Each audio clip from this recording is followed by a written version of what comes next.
Okay, biyahe na po kami papunta ng Baseco. Sarado po ang Manila Bay, no? So wala tayo. Hindi po natin pwedeng mapasok yung Manila Bay ngayon. Wala naman tayong nakita dahil panay ano pa. Inaayos pa po talaga. Nasa second phase po sila ng Manila Bay. Yan. So papunta na po tayo ng Baseco ngayon. Baseco Beach. 1 year after, 1 year na kung no. Buhat nung huli tayo nagpunta ron. So titignan natin kung meron pa pong development doon. Ito na po tayo. Narito na po tayo sa isang tawid na lang, Luneta na. Ayan po ang napakagandang Luneta. Hindi natin alam kung ito ay bukas na. Alam natin binuksan na raw to eh.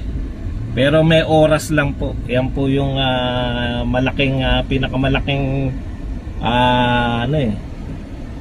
Yan, bandila. Ayan po si Rizal. Yan po. At natakpan na yan naman yung sa Quirino Grandstand. Yan po yung 0 kilometers. Papunta po tayo ngayon. Ito, Rojas Boulevard po to. Tatagusin po natin. Sa bandang kaliwa ko po, yan po yung Manila Hotel. Ito naman sa kanan yung ating Luneta nga. Mamaya babalikan natin yung Luneta. Kasi hapon daw ang alam nating bukas nyan. So dito po tayo sa padiretso papunta po ng ito daan papunta ng pier, di ba kung? Pier. Ayan. So maganda naman po na rito. Kaya nakikita natin itong mga truck na to. Papunta po ng pier yan. So Baseco po tayo. Alamin naman natin kung ano na nangyari. Wala po tayong nahita ngayon sa ano, sa may Manila Bay. Sarado na po talaga para sa mga tao yung Manila Bay muna. Alam naman natin na nasa phase 2 na po sila ng pagpapalaki ng Manila Bay. So yan po, Baseco tayo. Ang ganda po ng ating ano, ang ganda po ng panahon. Sakling-sakli po para sa Baseco. Ito pong nasa kanan po natin, yan po ang Intramuros. Yan no, yan Intramuros sa at syempre nariyan din si Ekong, ang ating pilot, no? Yan po ang Intramuros Walls, nakikita po natin. Yan. At yan na po. Eto na po, dumating na po yung mga baboy na hinihintay ng mga taga Metro Manila. Ang mahal po ng baboy ngayon, ito po isang truck. Yan po. Buhay na buhay ang mga magbababoy. At syempre hindi po mawawala dahil Sabado ngayon, hindi po nawawala tong mga bikers. Aba, nahuli na si Kuya.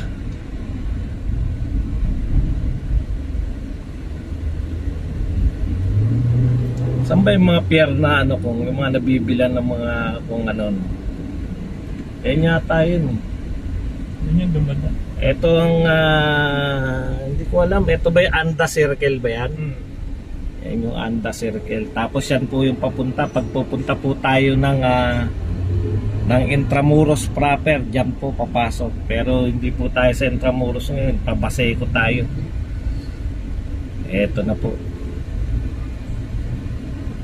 Kaya sangkatutak po na bus truck ang nakikita natin dahil yan po ay papunta ng pier at galing ng pier. Malaki naman po ang kalsada rito.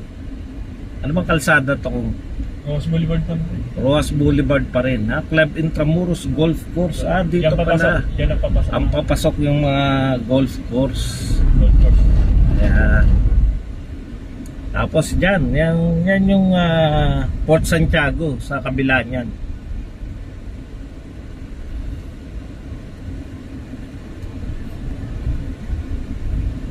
Kita nyo naman, no?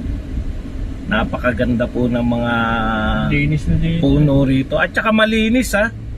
Katulad dati. Tignan po ninyo. Mukhang may mga turista doon. Malamang papunta yan. At ito po. Pero dito may mga ano pa rin kainan. May mga kainan pa rin. Okay, ito po yung ano, no, yung siyempre Ilog Pasig. Bakit dito tayo nagdaan? Dito ba tayo nagdaan noon nakaraan? Dito.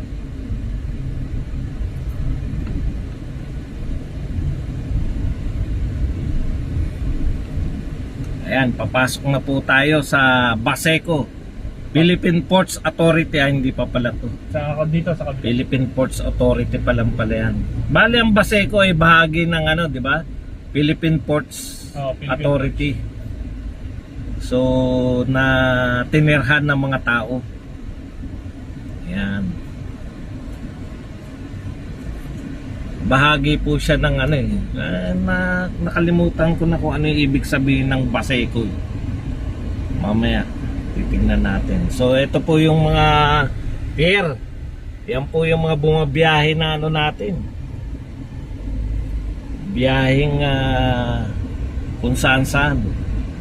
Nagtataasan. Anong tawag na nga dyan ko? Alin? Yan sa mga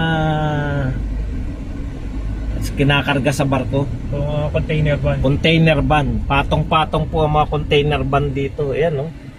Nakita nyo po yan. Yan po talaga.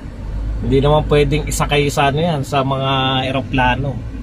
Kaya basta mga kargada, barko pa rin po yan. Yung malalaking mga kargamento. Yan, dito po nagaganap lahat yan. Ito po ang papasok. Kaya mahirap din pong pumunta ng Baseco pagka wala kang sasakyan. O kung hindi, magta-tricycle ka mula dun sa... Mula dun. Sa may kanto. Sa may kanto ron. Sasabihin Napakalayo. mo lang kung anong block ka. Ha? Sasabihin mo lang kung anong block ka. Hindi, pag sasabihin mo na sa beach ka, okay sabihin din. mo sa dulo ka. Dulo ang tawag. Okay. Si Ekong napupunta na yan dito noong araw. Manila Integrated Cargo Terminal yan.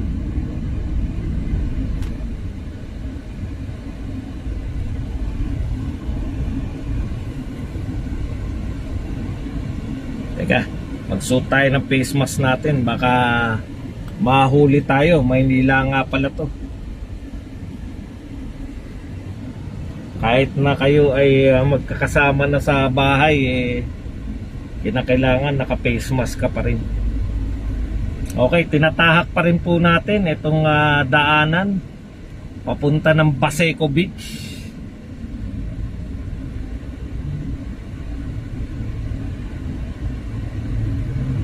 Sinusundan natin. Nakita nyo naman yung mga tricycle dito. Yan po mga tricycle na pangkargada. Marami po ang pwedeng ilaman. Ayan, no? Yan sinusundan natin ng tricycle. Yan naman yung mga tricycle na pampasahero. Ayun yung pangkargada yun. Ayan, no? Ayan, maraming nailalaman yan.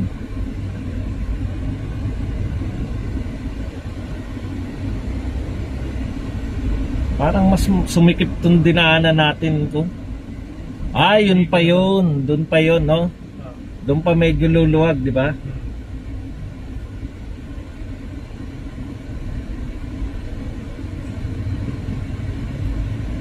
Baseco Beach. Malayo-layo pa po tayo. Napakarami pong bata dito. Wala pong mga face mask lahat. Parang normal na normal lang. Hindi po nakarating ang COVID-19 sa Baseco. Meron naka face mask yung tinatakpan yung baba. Yung baba ang piniface mask nila. Eto na, dito na tayo, papasok na po tayo. Kapag pumasok ng Baseco, kanan lang, puro kanan. Puro kanan lang, hindi ka maliligaw. Ayun, nakita naman natin, no? Kinarga yung mga kahoy na yan. Ang ganda ng arms dito, puro tali. Eto bago rito. Yan. Wala pa to nung bago lang nung yan. ano natin, nung huli tayo nagpunta rito, wala pa yung mga anong tawag diyan, mga ilaw, oh. Tanghalin tapat nakailaw tayo. Yan pala yung in-inaugurate nung nakaraan. Nakita ko na yan. Eto po. Ganyan kayaman ang Maynila. Nakita nyo naman. Ayan na oh. Ayan na po yung karagatan oh, ng Baseco. Tapos meron pong mga ilaw. Wala pong patayan yan. Tanghalin tapat. Buhay na buhay. Mabuhay ka, Yorme. Ganyan kayaman ang Maynila. Kaya kayaman na Maynila. Kahit tangali, iniilawan. Tanghali kita nyo naman noon alam nyo ang takot namin noon. Paano pag gabi na? Kasi sakto yata parang brown out nung nagpunta tayo. Kakasunog lang, kakasunog. Last year kasi nung huli namin punta rito. Tatlong sunod na nasunog tong area na to, itong block na to. Tatlong sunod na sinunog, nasunog.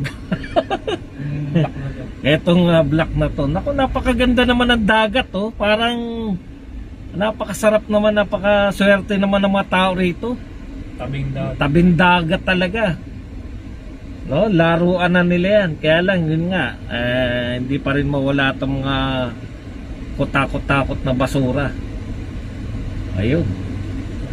Ang ganda ng ano na yun, no? Yung tanghaling tapat, Laging nangingisda. Laging may bantay na dito. Ayan, may kapulisan na po rito. Meron pong PGBI. Yan. Nahuhulog-hulog tong ating ano. Ang ganda po, parang ano, talagang nangingisda po sila, tanghalin tapat sa gitna ng laot ba tawag dyan sa pagkano. Baybay pala. Napakaganda, baybay. Ano ba pagkakaiba ng baybay at laot? Pag laot kasi, doon ka na sa may pagitna. Malayo. Malayo na. Dito lang po tayo titingin banda. Yan. Maganda po ang tanawin dito sa Baseco. Yan no. Kita nyo naman sa karagatan. Pero pag dinan po natin dito, medyo masalimuot na po. So kitang kita po natin yung contrast no. Sa bandang kanan po napakaganda, napakasiring. Parang hindi natin nakita yung dagat na yan noon kung Hindi nakita natin yun. nakita ba natin yan? Hindi lang natin gano'n napansin. Di tinuro ko rin yun, nabidyohan nyo rin yun. Nabidyohan ko rin ba yan? Nung isang taon lang narito po kami. Titignan po natin kung tayo po ay makakapunta pa rin sa may beach proper mismo. Parang dito lang yata ang parang. Aba, nasa na ba? Hindi, baka pwede pa rin. Hindi, sana Subukan lang natin. Ito po, nagkakabit. nagkakabit ng ilaw, kaya pala sama na sa testing. Baseco Beach Open, yan, sabi sa iyo. 5 a.m. so 7:30 a.m. Ngayon, hindi na tayo makapasok. Hindi na makakapasok. At eto, dyan tayo. Yan. Ayan. Okay, babaan na po muna kami. Okay lang kaya yung ano natin? O dali mo na yung ano? Binid nyo lang.